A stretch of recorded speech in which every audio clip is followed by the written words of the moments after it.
From famous musicians selling drugs to famous actors dealing cocaine, we take a look at 10 celebrities who once sold drugs. Number 10. 50 Cent.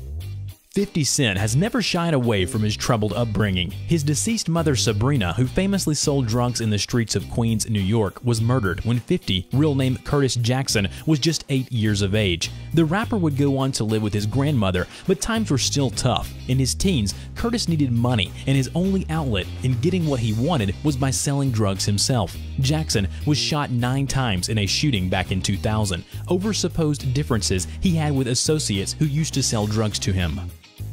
Number 9. Frank Ocean. Every musician's favorite singer-songwriter, Frank Ocean, touched on his unstable past in a 2013 interview with Oyster magazine. Ocean, who now pens songs for the likes of Beyonce and JayZ, admitted to having sold drugs during his high school years, stressing that he didn't know any better since he never had a father figure in his life. Number 8. Mark Wahlberg. Mark Wahlberg has always lived up to his bad boy reputation. Having dropped out of school when he was just 14, the actor decided that becoming a gang affiliate was where he needed to be. And while his brother Donnie was slowly reaching for success with his band, New Kids on the Block, Mark began dealing drugs and admitted to a cocaine addiction. His run-in with the police never went unnoticed, notoriously beating up 2 innocent men. Number 7. T.I. Before he became a rap superstar, T.I. was known to be selling drugs in Atlanta, Georgia. The rapper, who was arrested in the 90s for the possession of substances, would go on to explain in a 2007 interview that he sought for independence through his crimes. T.I. claims it was his sole income to provide for his family members. Number 6. Kid Rock.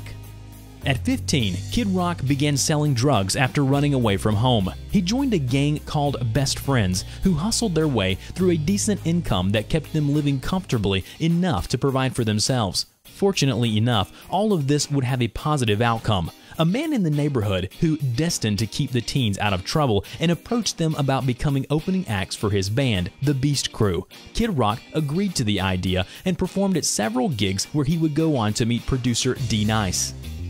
Number 5. Snoop Dogg.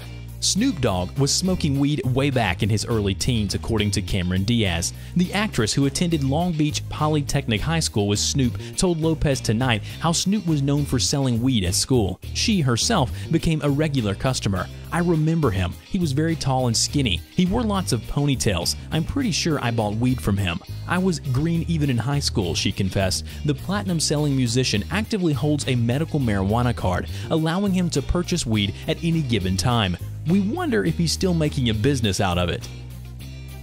Number 4. Fat Joe.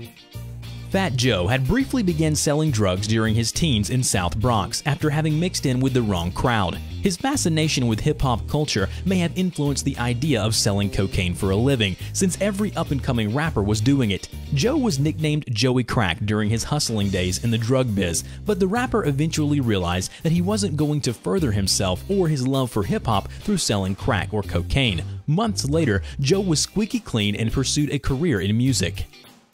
Number 3. Tim Allen. Tim Allen's career as a stand-up comedian was cut short in 1978 when the famous actor was caught with 1.4 pounds of cocaine on him as he flew out of Kalamazoo International Airport.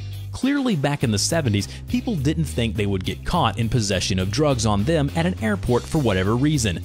Allen pled guilty to the charges and went on to expose his drug dealers to avoid a sentence that resulted in life behind bars. After 2 years in prison at the Federal Correctional Institution, Tim went back to stand-up comedy and slowly attracted the attention of network bosses. Number 2. JayZ. Today, JayZ is one of the wealthiest men in the music industry thanks to his endorsements and ongoing business deals. But 25 years ago, Jay, real name Sean Carter, was just another teenage boy trying to make a living through selling drugs in Brooklyn. Carter was well known in his borough for selling everything from cocaine to marijuana. During this time, Jay was also heavily involved in the music scene, particularly hip-hop. He started recording his own CDs and sold them out of his car. Eventually, it led to him signing a deal with the Priority record label, which distributed his debut album, Reasonable Doubt. The record went on to sell 1.5 million copies in the US. Number 1. Notorious B.I.G.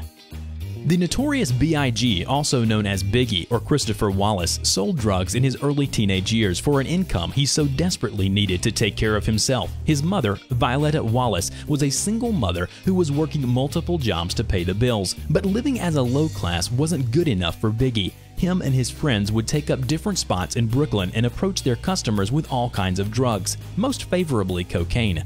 Violetta went on to kick Christopher out of her home when she found a stash of cocaine under his bed, and soon later, Wallace would serve 9 months in jail for his illegal activities.